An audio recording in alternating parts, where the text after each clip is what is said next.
Human development is about enlarging people's choices and enabling them to live long, healthy and creative lives.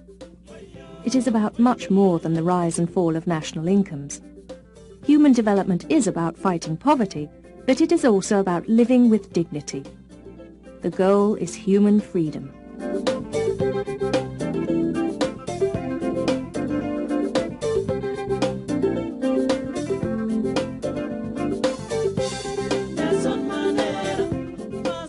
Human development approach is an approach where we concentrate on human lives, its richness, the well-being, the freedom, and how they are developing, how they are changing, and how they can be further enhanced.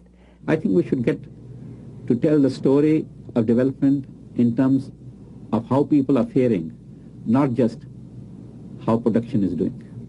Some economists, particularly Mahbub Haq, the great leader of this, feeling unhappy, many of us felt for that for many years, that all the economic measures like GNP, etc., concentrated on something rather alienated from human life, commodities, goods, not people and their lives and their freedom. The Human Development Report was first launched in 1990 with the single goal of putting people back at the centre of the development process rather than markets.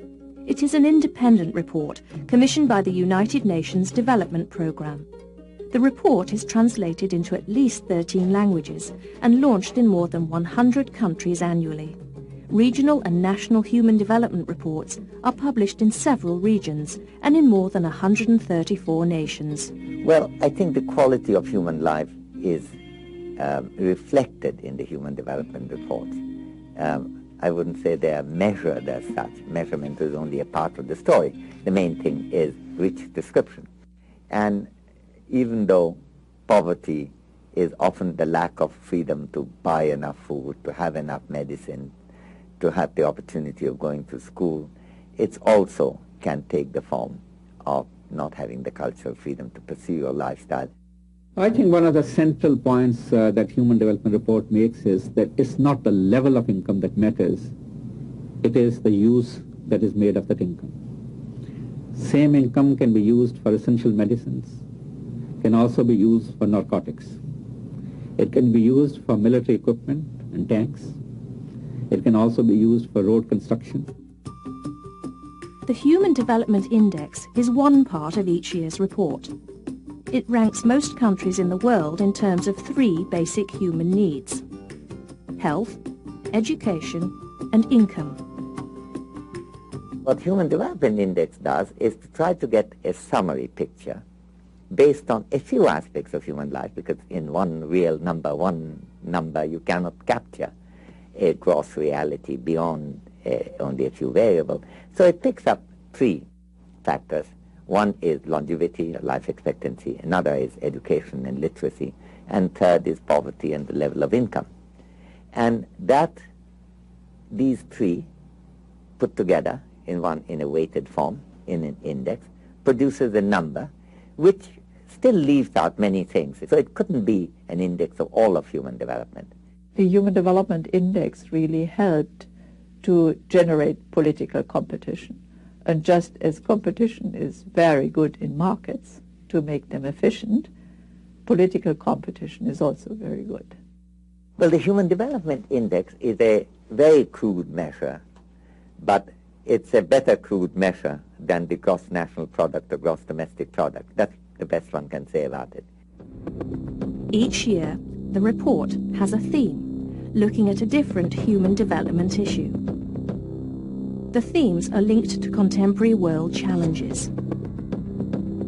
The choices of the theme for the Human Development Reports tend to be reactive, in the sense that there is a whole human development set of discussions across the world. But it's not just collective choice within the organization. It's reactive to, I would say, clamor for across the world. There are a whole range of issues that the Human Development Reports have brought onto the agenda, thinking about political freedom as a critical dimension of development, thinking about social justice. I think the Human Development Report brings to bear considerations which are rooted in ethical traditions and in traditions of social justice. The world that we live in and the inequalities in that world and the state in which billions of the world people live is morally unacceptable. In the Human Development Report, we've consistently highlighted inequality as a major development challenge.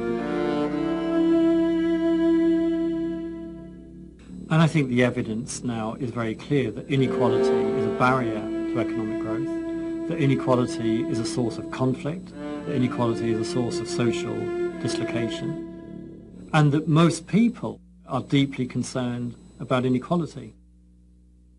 Human development initiatives must seek to address inequalities and exclusion, which are often at the root of violence. They must promote cultural liberty and give people the tools and opportunities they need to lead the lives they value.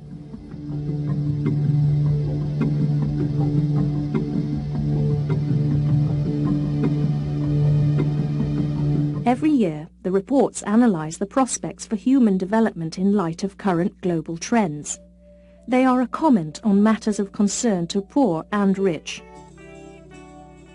One of the big development challenges of our day is globalization. The most positive aspects of globalization is that it's adding to efficiency and dynamism in the world economy today.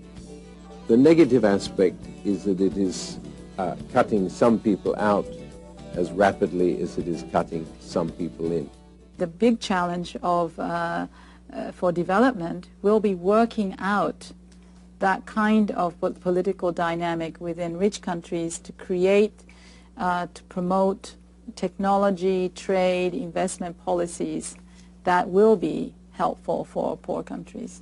Trade is a human development issue because it's one of the threads that links rich countries to poor countries. It's far better to enable the poor to have access to market opportunities rather than to keep them on charity. In the year 2000, leaders of nearly every country in the world pledged to eradicate extreme poverty by the year 2015. Since then, every Human Development Report tracks progress on 8 Millennium Development Goals, which embody that pledge.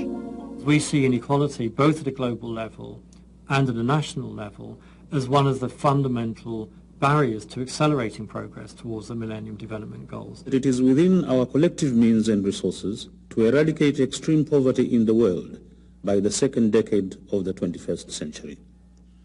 This is a modest goal from a humanitarian point of view, but without sufficient political will, it will still not be an easy goal to attain. We have to strengthen the developmental role of the United Nations.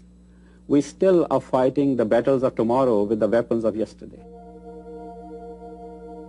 Political leaders in rich countries also need to acknowledge that the long-term security of their citizens and the long-term security of the global community depends on tackling the fundamental causes of conflict across the developing world.